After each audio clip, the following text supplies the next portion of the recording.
नमस्कार दोस्तों, स्वागत है आपका अपने YouTube channel study with Dhananjay Mishra पर। आशा करते हैं आप सब बहुत अच्छे होंगे। मेरा नाम है धनंजय मिश्रा। दोस्तों, इस साप्ताहिक करेंट अफेयर्स के सीरीज में आज हम 15 से 22 नवंबर के बीच महत्वपूर्ण करेंट अफेयर्स के बारे में चर्चा करेंगे। तो स्टार्ट करते हैं। इस सीरीज का पहला क्वेश्चन है कि हाल ही में किस राज्य सरकार के पुलिस स्टेशन को ISO सर्टिफिकेशन प्रदान किया गया है? तो इसका सही उत्तर है ऑप्शन नंबर ए, नागालैंड। अभी हाल ही में नागालैंड की राजधानी कोहिमा के उत्तरी पुलिस स्टेशन को ISO सर्टिफिकेशन प्रदान किया गया है। अब नागालैंड के पुलिस स्टेशन को किया गया है तो नागालैंड के बारे में देख लेते हैं। नागालैंड की राजधानी कोहिमा है। नागालैंड के मुख्यमंत्री नेफ्यू रियो हैं। नागालैंड के राज्यपाल RN रवि हैं। नागालैंड में लोकसभा सीटों की संख्या 1 है, राज्यसभा सीटों की संख्या 1 है, विधानसभा सीटों की संख्या 60 है और नागालैंड में कुल 12 जिले हैं। आइए अब अगला प्रश्न देखते हैं।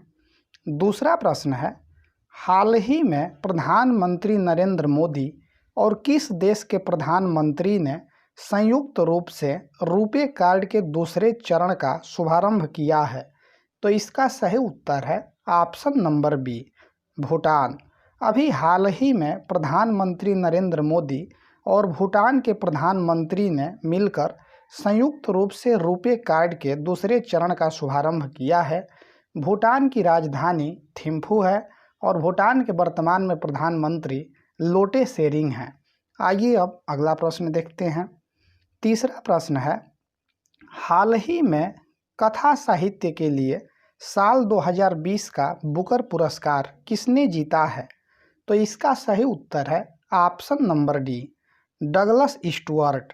अभी हाल ही में कथा साहित्य के लिए साल 2020 का बुकर पुरस्कार डगलस स्टुअर्ट ने जीता है। यह पुरस्कार इन्हें उनके पहले उपन्यास सुगी बैन के लिए दिया गया है। इस पुरस्कार के अंतर्गत इनको 50,000 पाउंड की धनराशि दिया गया है। आइए अब अगला प्रश्न देखते हैं। चौथा प्रश्न है, हाल ही में छठ पूजा पर मेरा टिकट नामक डाक टिकट किसने जारी किया है? तो इसका सही उत्तर है ऑप्शन नंबर ए, रविशंकर प्रसाद। अभी हाल ही में केंद्रीय संचार, इलेक्ट्रॉनिक्स और सूचना प्रौद्योगिकी मंत्री रविशंकर प्रसाद के द्वारा छठ पूजा पर मेरा टिकट नामक एक डाक टिकट का लॉन्च किया गया है। आइए अब अगला प्रश्न देखते हैं। पांचवा प्रश्न है, हाल ही में विश्व बैंक ने किस राज्य में कनेक्टिविटी सुधारने के लिए $120 मिलियन की परियोजना को मंजूरी प्रदान किया है? तो इसका सही उत्तर है ऑप्शन नंबर सी, मेघालय। अभी हाल ही में विश्व बैंक के द्वारा मेघालय में कनेक्टिविटी सुधारने के लिए $120 मिलियन की परियोजना को मंजूरी प्रदान किया गया है। मेघालय की राजधानी शिलांग है। मेघालय के मुख्यमंत्री कानराड संगमा हैं। मेघालय के राज्यपाल सत्यपाल मलिक हैं। मेघालय में लोकसभा सीटों की संख्या 2 है, राज्यसभा सीटों की संख्या 1 है, विधानसभा सीटों की संख्या 60 है और मेघालय में कुल 11 जिले हैं। सर्वाधिक वर्षा वाला स्थल मासिनराम, ये भी आपका मेघालय में ही स्थित है। गारो खासी जयंती पहाड़ियाँ, ये भी आपका मेघालय में ही है। आइए अब अगला प्रश्न देखते हैं। छठवां प्रश्न है, हाल ही में CBIC के अध्यक्ष अजीत कुमार ने किस राज्य में GST भवन का उद्घाटन किया है? तो इसका सही उत्तर है ऑप्शन नंबर बी, हरियाणा। अभी हाल ही में CBIC के अध्यक्ष अजीत कुमार जी के द्वारा अभी हरियाणा के पंचकुला में GST भवन का उद्घाटन किया गया है। हरियाणा की राजधानी चंडीगढ़ है। हरियाणा के मुख्यमंत्री मनोहर लाल खट्टर हैं। हरियाणा के राज्यपाल सत्यदेव नारायण आर्य हैं।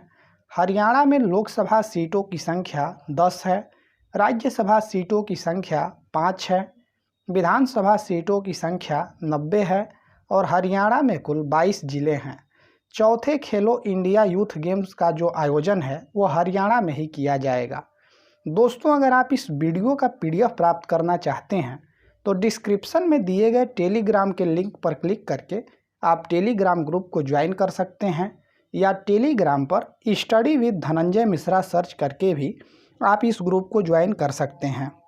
आइए अब अगला प्रश्न देखते हैं। 7वां प्रश्न है, हाल ही में विश्व रिश्वत जोखिम सूचकांक ट्रेस 2020 में भारत ने कौन सा स्थान प्राप्त किया है? तो इसका सही उत्तर है ऑप्शन नंबर सी, 77। अभी हाल ही में विश्व जोखिम सूचकांक 2020 में ट्रेस 2020 में भारत ने 77वां स्थान प्राप्त किया है। सबसे ज़्यादा रिश्वतखोरी नॉर्थ कोरिया में है, जबकि सबसे कम रिश्वतखोरी डेनमार्क में है। आइए अब अगला प्रश्न देखते हैं। 8वां प्रश्न है, हाल ही में कर्नाटक सरकार ने किसे राज्य का 31वां जिला बनाने का मंजूरी प्रदान किया है? तो इसका सही उत्तर है ऑप्शन नंबर ए, विजयनगर। अभी हाल ही में कर्नाटक सरकार के द्वारा घोषणा किया गया है कि कर्नाटक राज्य का जो 31वां जिला होगा वो विजयनगर होगा, और इस विजयनगर जो ज़िला बन रहा है इसको बेल्लारी ज़िले से अलग करके बनाया जा रहा है। कर्नाटक की राजधानी बेंगलुरु है। कर्नाटक के मुख्यमंत्री BS येदियुरप्पा हैं। कर्नाटक के राज्यपाल वजुभाई वाला हैं। कर्नाटक में लोकसभा सीटों की संख्या 28 है, राज्यसभा सीटों की संख्या 12 है, विधानसभा सीटों की संख्या 225 है, विधान परिषद के सीटों की संख्या 75 है, और कर्नाटक में कुल 31 ज़िले हैं। पहले 30 ज़िले थे, लेकिन अब विजयनगर बनने के बाद 31 ज़िला। और दुनिया का सबसे लंबा प्लेटफार्म, रेलवे प्लेटफार्म जो है कर्नाटक में ही बनाया जा रहा है। आइए अब अगला प्रश्न देखते हैं। 9वां प्रश्न है, हाल ही में किस बैंक ने CASA अभियान का शुभारंभ किया है? तो इसका सही उत्तर है option number B, Karnataka Bank. अभी हाल ही में कर्नाटका बैंक के द्वारा CASA अभियान का शुभारंभ किया गया है। CASA का फुल फॉर्म होता है करंट अकाउंट सेविंग अकाउंट। यह अभियान 17 नवंबर से 4 मार्च 2021 तक चलाया जाएगा। कर्नाटका बैंक का स्थापना 1924 में हुआ था। कर्नाटका बैंक का हेडक्वार्टर मंगलौर में स्थित है, और वर्तमान में कर्नाटका बैंक के CEO महाबलेश्वरम MS हैं। आइए अब अगला प्रश्न देखते हैं। 10वां प्रश्न है, हाल ही में दुनिया के 500 सबसे शक्तिशाली सुपर कंप्यूटरों की सूची में भारत के परम सिद्धि को कौन सा रैंक प्राप्त हुआ है? तो इसका सही उत्तर है ऑप्शन नंबर बी, 63वां। अभी हाल ही में दुनिया के 500 सबसे शक्तिशाली सुपर कंप्यूटरों की सूची में भारत के परम सिद्धि को 63वां स्थान प्राप्त हुआ है। इसकी जानकारी विज्ञान और प्रौद्योगिकी विभाग के द्वारा दिया गया है। आइए अब अगला प्रश्न देखते हैं। 11वां प्रश्न है, हाल ही में BCCI ने किसे अपना आधिकारिक किट स्पॉन्सर बनाने का घोषणा किया है? तो इसका सही उत्तर है option number C, MPL sport. अभी हाल ही में BCCI ने अपने आधिकारिक रूप से किट स्पॉन्सर के रूप में MPL स्पोर्ट्स को बनाने का घोषणा किया है। MPL स्पोर्ट का फुल फॉर्म होता है मोबाइल प्रीमियर लीग। BCCI का फुल फॉर्म होता है board of control for cricket in India. BCCI का स्थापना 1928 में हुआ था। BCCI का हेडक्वार्टर मुंबई में स्थित है, और वर्तमान में BCCI के अध्यक्ष सौरव गांगुली हैं। आइए अब अगला प्रश्न देखते हैं। 12वां प्रश्न है, हाल ही में फीफा ने कोरोना के कारण 2021 में होने वाले किस मैच को रद्द करने का घोषणा किया है? तो इसका सही उत्तर है option number A, FIFA under 17 महिला विश्व कप। अभी हाल ही में फीफा ने कोरोना के कारण 2021 में होने वाले फीफा अंडर 17 महिला विश्व कप को रद्द करने का घोषणा किया है। अब इसका आयोजन 2022 में किया जाएगा, और इसकी मेज़बानी अपने देश भारत के द्वारा किया जाएगा।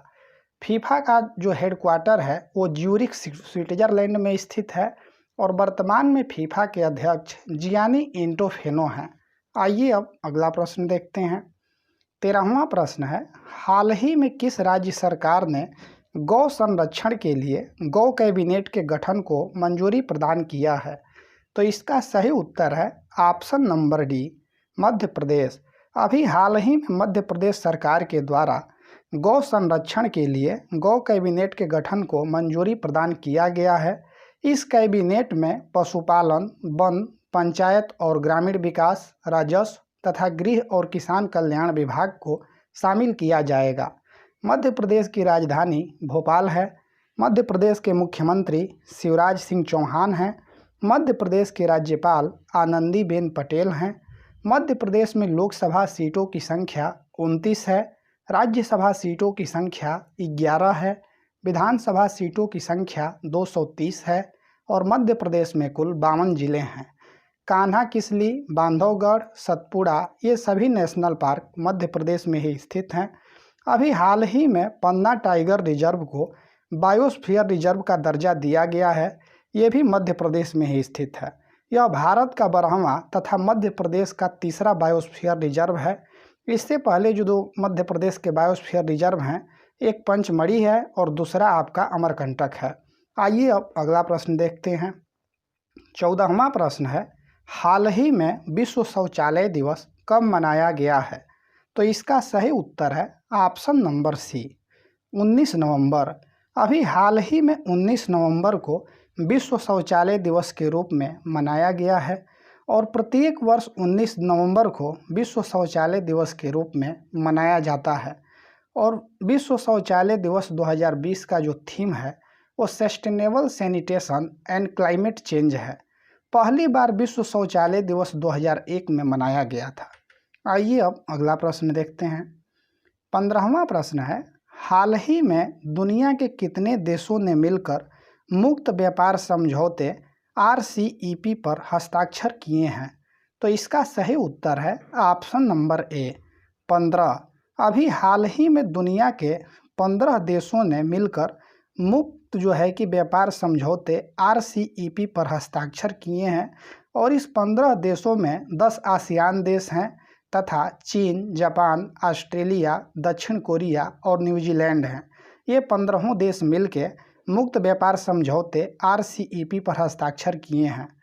और इसमें जो है कि RCEP का जो फुल फॉर्म होता है वो रीजनल कॉम्प्रिहेंसिव इकोनॉमिक पार्टनरशिप होता है। इस जो है कि सूची में या इस सम्मेलन में भारत शामिल नहीं हुआ था। आइए अब अगला प्रश्न देखते हैं। 16वां प्रश्न है, हाल ही में 15वें पूर्वी एशिया शिखर सम्मेलन 2020 में भारत का प्रतिनिधित्व किसने किया है? तो इसका सही उत्तर है option number B, S Jaishankar. हाल ही में 15वें पूर्वी एशिया शिखर सम्मेलन 2020 में भारत का प्रतिनिधित्व विदेश मंत्री एस जयशंकर के द्वारा किया गया है। इस शिखर सम्मेलन की अध्यक्षता वियतनाम के जो प्रधानमंत्री हैं वो गुयेन जुआन के द्वारा किया गया है। आइए अब अगला प्रश्न देखते हैं।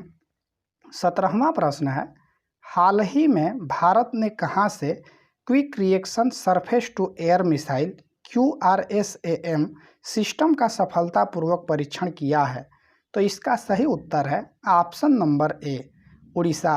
अभी हाल ही में भारत ने उड़ीसा के बालासोर तट से quick reaction surface to air missile QRSAM system का सफलतापूर्वक परीक्षण किया है।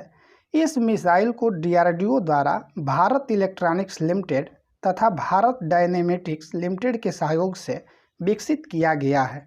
आइए अब अगला प्रश्न देखते हैं। 18वां प्रश्न है, हाल ही में लोनार झील को रामसर साइट के रूप में चुना गया है, यह किस राज्य में स्थित है? तो इसका सही उत्तर है ऑप्शन नंबर बी, महाराष्ट्र। हाल ही में लोनार झील को रामसर साइट के रूप में चुना गया है, यह महाराष्ट्र में स्थित है। अब भारत में कुल 41 रामसर स्थल हैं। महाराष्ट्र की राजधानी मुंबई है। महाराष्ट्र के मुख्यमंत्री उद्धव ठाकरे हैं। महाराष्ट्र के राज्यपाल भगत सिंह कोश्यारी हैं। महाराष्ट्र में लोकसभा सीटों की संख्या 48 है। राज्यसभा सीटों की संख्या 19 है। विधानसभा सीटों की संख्या 288 है। विधान परिषद के सीटों की संख्या 78 है और महाराष्ट्र में कुल 36 जिले हैं। आइए अब अगला प्रश्न देखते हैं। 19वां प्रश्न है, हाल ही में इंटरनेशनल चिल्ड्रेन पीस प्राइज 2020 किसने जीता है? तो इसका सही उत्तर है ऑप्शन नंबर ए, सादत रहमान। अभी हाल ही में इंटरनेशनल चिल्ड्रेन पीस प्राइज 2020 को सादत रहमान ने जीत लिया है। सादत रहमान यह बांग्लादेश के निवासी हैं और इनको यह पुरस्कार इनके द्वारा स्थापित सामाजिक संगठन और मोबाइल ऐप साइबर टीन्स को विकसित करने में इनकी भागीदारी के लिए दिया गया है। आइए अब अगला प्रश्न देखते हैं। 20वां प्रश्न है, हाल ही में मृदुला सिन्हा का निधन हुआ है, यह किस राज्य की पूर्व राज्यपाल थीं? तो इसका सही उत्तर है ऑप्शन नंबर डी, गोवा। अभी हाल ही में मृदुला सिन्हा का निधन हुआ है, यह गोवा की पूर्व राज्यपाल थी। गोवा की राजधानी पणजी है। गोवा के मुख्यमंत्री प्रमोद सावंत हैं। वर्तमान में गोवा के राज्यपाल भगत सिंह कोश्यारी हैं। गोवा में लोकसभा सीटों की संख्या 2 है, राज्यसभा सीटों की संख्या 1 है, विधानसभा सीटों की संख्या 40 है और गोवा में कुल 2 जिले हैं। गोवा मांडवी नदी के तट पर स्थित है और गोवा की राजभाषा कोंकणी है। 19 दिसंबर 1961 को गोवा पुर्तगाल से आज़ाद हुआ था और प्रत्येक वर्ष 19 दिसंबर को गोवा मुक्ति दिवस के रूप में मनाया जाता है। आइए अब अगला प्रश्न देखते हैं। 21वां प्रश्न है, हाल ही में भारत ने कोविड-19 आसियान रिस्पांस फंड में कितने धनराशि की वित्तीय सहायता का विस्तार किया है? तो इसका सही उत्तर है ऑप्शन नंबर ए, $1 मिलियन। अभी हाल ही में भारत ने कोविड-19 आसियान रिस्पांस फंड में $1 मिलियन की धनराशि का वित्तीय सहायता का विस्तार किया है। आइए अब अगला प्रश्न देखते हैं। 22वां प्रश्न है, हाल ही में IRCTC के द्वारा कब से भारत दर्शन यात्रा का शुभारंभ करने का घोषणा किया गया है? तो इसका सही उत्तर है ऑप्शन नंबर ए, 12 से 18 दिसंबर। अभी हाल ही में IRCTC के द्वारा घोषणा किया गया है कि 12 से 18 दिसंबर के बीच भारत दर्शन यात्रा का शुभारंभ किया जाएगा। यह एकमात्र जो है कि ये भारत का भी जो कि पहला है और इसमें आपका जो है कि सोइंग इंडिया टू इंडियंस और IRCTC का जो फुल फॉर्म होता है Indian railway catering and tourism corporation होता है और IRCTC का स्थापना 27 सितंबर 1999 को हुआ था। आइए अब अगला प्रश्न देखते हैं। 23वां प्रश्न है, हाल ही में भारत सरकार ने NCR में सार्वजनिक परिवहन प्रणाली के लिए NDB के साथ कितने धनराशि के ऋण समझौते पर हस्ताक्षर किया है? तो इसका सही उत्तर है ऑप्शन नंबर सी, $500 मिलियन। अभी हाल ही में भारत सरकार ने NCR में सार्वजनिक परिवहन प्रणाली के लिए न्यू डेवलपमेंट बैंक के साथ $500 मिलियन की धनराशि का ऋण समझौता पर हस्ताक्षर किया है। न्यू डेवलपमेंट बैंक का हेडक्वार्टर शंघाई चीन में स्थित है और वर्तमान में न्यू डेवलपमेंट बैंक के अध्यक्ष मार्कोस ट्रायोजो हैं। आइए अब अगला प्रश्न देखते हैं। 24वां प्रश्न है, हाल ही में द रिपब्लिकन एथिक वॉल्यूम 3 और लोकतंत्र के स्वर पुस्तक के संस्करण का अनावरण किसने किया है? तो इसका सही उत्तर है option number B, Prakash Javadekar. अभी हाल ही में प्रकाश जावड़ेकर के द्वारा द रिपब्लिकन एथिक वॉल्यूम 3 और लोकतंत्र के स्वर पुस्तक के संस्करण का अनावरण किया गया है और इस पुस्तक की अगर हार्ड कॉपी की बात किया जाए तो इसका जो संस्करण है वो रक्षा मंत्री राजनाथ सिंह के द्वारा किया गया है। आइए अब अगला प्रश्न देखते हैं। 25वां प्रश्न है, हाल ही में विश्व टेलीविज़न दिवस कब मनाया गया है? तो इसका सही उत्तर है ऑप्शन नंबर डी, 21 नवंबर। अभी हाल ही में 21 नवंबर को विश्व टेलीविज़न दिवस के रूप में मनाया गया है। आइए अब कल का प्रश्न देखते हैं जिसका सही उत्तर बहुत से लोगों ने कमेंट बॉक्स में कमेंट करके बताया था। तो कल का प्रश्न था कि हाल ही में जहाज रानी मंत्रालय का नाम बदलकर मिनिस्ट्री ऑफ पोर्ट्स, शिपिंग और वाटरवेज रखा गया है, इसकी घोषणा किसके द्वारा किया गया है? तो इसका सही उत्तर था option number A, Narendra Modi. अभी हाल ही में जहाज रानी मंत्रालय का नाम बदलकर मिनिस्ट्री ऑफ पोर्ट्स, शिपिंग और वाटरवेज रखा गया है, जिसका घोषणा प्रधानमंत्री नरेंद्र मोदी के द्वारा किया गया था। और इस प्रश्न का सही उत्तर देने वालों का नाम इस प्रकार है: रितु ओझा जी, अमित कुमार जी। आइए अब आज का प्रश्न देखते हैं, जिसका सही उत्तर आप लोग कमेंट बॉक्स में कमेंट करके बताइएगा। तो आज का प्रश्न है कि हाल ही में किस देश में दूसरे विश्व स्वास्थ्य एक्सपो का उद्घाटन किया गया है? तो इसका ऑप्शन दिया गया है और इसका सही उत्तर आप लोग कमेंट बॉक्स में कमेंट करके बताइएगा। दोस्तों, अगर ये वीडियो आपको अच्छा लगा हो और सहायक हो तो इसको ज़रूर शेयर कीजिएगा तथा दोस्तों में शेयर कीजिएगा। उम्मीद करते हैं मेरे द्वारा दी गई जानकारी आपको आसानी से समझ में आई होगी, किसी प्रकार की कठिनाइयों का सामना नहीं करना पड़ा होगा। ऐसे ही वीडियो प्राप्त करने के लिए इस चैनल को सब्सक्राइब कर लीजिए तथा बेल आइकन को अवश्य दबा लीजिएगा, ताकि मेरे द्वारा दी गई जितनी भी महत्वपूर्ण अपडेट होती है वीडियो की, वो आप तक सही समय पर और आसानी से पहुंचता रहे। आज के लिए इतना ही, दीजिए इजाज़त। मिलते हैं अगले वीडियो के साथ, तब तक के लिए धन्यवाद।